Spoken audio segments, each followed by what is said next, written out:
Story 1: The Creation. Back in my college days, my best friend Ken was the most easily scared person I'd ever met. We loved messing with him, telling ghost stories just to watch him jump. One weekend, we were at his place, glued to his old Super Nintendo. We lost track of time, and by the time we'd looked up, it was dark. After a quick run for takeout, we came back, and an old paranormal show was on TV. Ken was already on edge. "Can't we change the channel?" he begged. I just laughed. I love that stuff. And as the show reached its creepiest moment, a stupid, brilliant idea popped into my head. I decided to prank him. I started staring at his left shoulder. My eyes went wide. I let my jaw drop just a little, and my hands started to shake. Ken noticed. "Dude, what are you looking at? What is it?" "Don't turn around," I whispered, my voice dead serious. "Whatever you do, do not look behind you." He was frozen solid, his eyes locked on mine. There's a woman standing right behind you," I said, putting every ounce of fear I could fake into my words. "Her mouth is wide open, and she's laughing like she's completely lost her mind." Just then, from the TV, a woman's insane cackle erupted. Perfect timing. I didn't plan it, but I used it. I screamed, a real, genuine shriek of terror, and bolted out of his front door. Ken was right on my heels, practically crying. When we were a block away, I stopped and burst out laughing. "I'm sorry, man. It was a joke. The laugh was from the TV." He was pissed, obviously. It took me promising to buy his lunch for a week to calm him down. I thought that was the end of it. But 3 days later, at school, he pulled me aside. "That thing with the woman. You were definitely joking, right?" "Of course I was," I said, clapping him on the back. He just nodded, looking pale. "Yeah, I thought so." After that, Ken stopped coming to class. I figured he was sick. But after a few days, I got worried. That night he called me. His voice was a dry rasp. "Tell me the truth. It was a prank." "Ken, it was all made up. I'm sorry, okay?" There was a long silence. Then he said, "I see her, man. First in my dreams. Her eyes are rolled back, and her mouth is stretched so wide. But now she's in my room. I wake up and she's lying next to me in the dark, laughing that laugh." I didn't know what to say. I thought he was losing it, or trying to get revenge. The next day he came to school, but he looked different. Calm, too calm. "Hey," I said. "So you were just messing with me on the phone, right?" "No," he said, smiling an empty smile.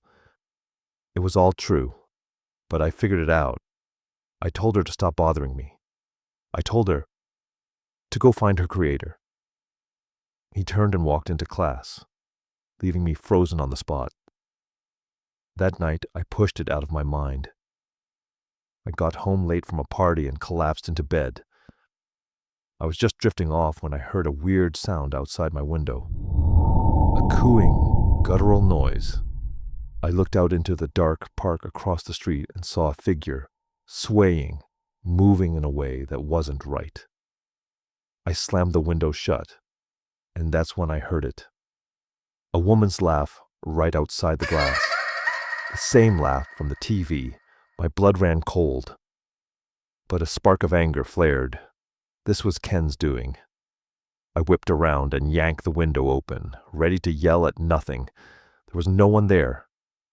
I let out a shaky breath and turned back to my room. And I froze. Sitting on the edge of my bed in the dim blue light from the window was a woman. Her head was down, long black hair covering her face, and her shoulders were shaking. She was making a choked, gurgling sound that slowly twisted into that same insane cackle. Her head snapped up towards me. Her eyes were blood red. Her mouth stretched into a grin that split her cheeks. wider than any human mouth could possibly go. She lurched off the bed and shuffled towards me. I was paralyzed, my feet rooted to the floor. She leaned in until her distorted face was an inch from mine. I could smell decay. Then she whispered, her breath cold against my ear, "Thank you for creating me." I squeezed my eyes shut. When I opened them, she was gone. We never spoke of her again. And I never, ever told Ken another scary story. Story 2. The Package. My husband Mark and I were the king and queen of pranks. It was all fun and games. Until we took it too far. For April Fools, we mailed his obnoxious coworker David a super realistic fake severed hand. We thought it was hilarious. David did not.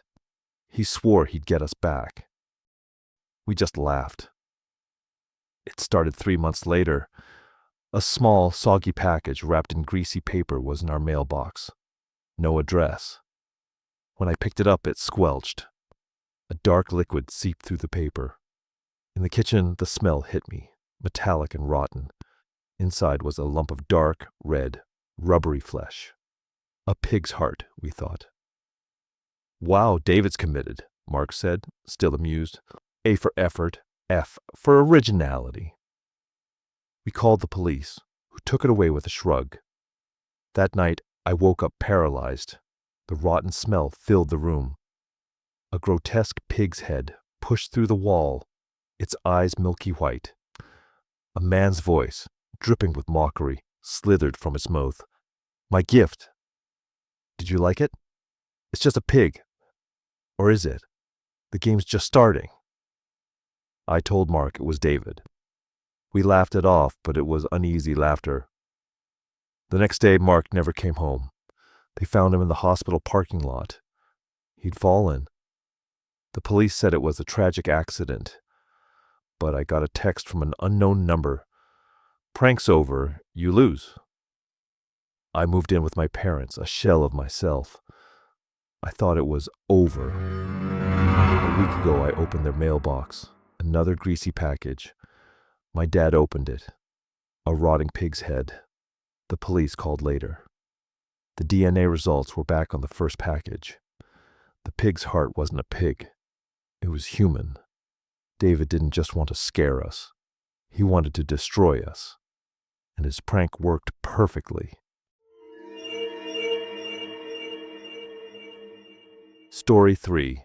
The Silent Caller. My friends and I used to make prank calls. It was stupid, juvenile fun. Our favorite target was this one number a friend gave us, belonging to some guy named Leo, who was supposedly a real weirdo. We'd call and breathe, or whisper stupid things. We thought it was harmless. The calls started a week after we pranked Leo for the last time. At first, it was just hang-ups. Then, silence. I knew it was him. I'd started it, so I was too stubborn to back down. I'd answer and listen to the silence. A twisted game of chicken. This went on for months. I was annoyed, but I refused to lose the game I started. One night, after midnight, I snapped. "Get a life, Leo." It was a joke, I screamed and hung up. A text arrived instantly. "You called me. Now see me." Another followed. "I'm right here." My blood froze. This wasn't a game anymore. He knew my name. I turned off my phone, terrified. The next night in my dark room, a new text. Scared of the dark now. He was watching. I became a prisoner in my own life, too scared to call the police because I had harassed him first. A week later, leaving work, I got the final text. "Our game is over. I won. P.S. I never liked your friends." Attached was a photo, taken from a car across the street, of me and my friends laughing outside a coffee shop. From the day we first decided to prank him.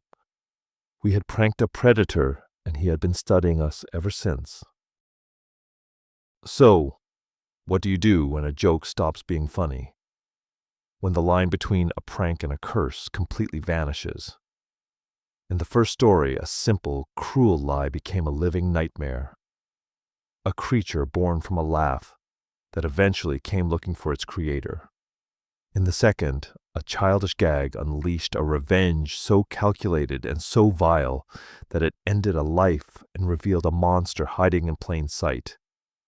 And in the third, a series of anonymous calls turned out to be the one being pranked all along by someone who was watching from the shadows the entire time. 3 different stories, one terrifying truth. Some doors once opened cannot be closed. A prank might seem harmless, but you can never truly know who you're messing with or what you might accidentally invite into your life. We might laugh it off at the time, but sometimes the punchline comes back to haunt us. If these stories sent a chill down your spine, then you're in the right place. My channel is a home for tales like these. Stories where fun twists into fear and the consequences are all too real. So, if you dare to hear more, hit that subscribe button and ring the notification bell. You won't want to miss what's coming next. Until then, be careful what you pretend to be afraid of. It might just decide to stick around. Thanks for watching.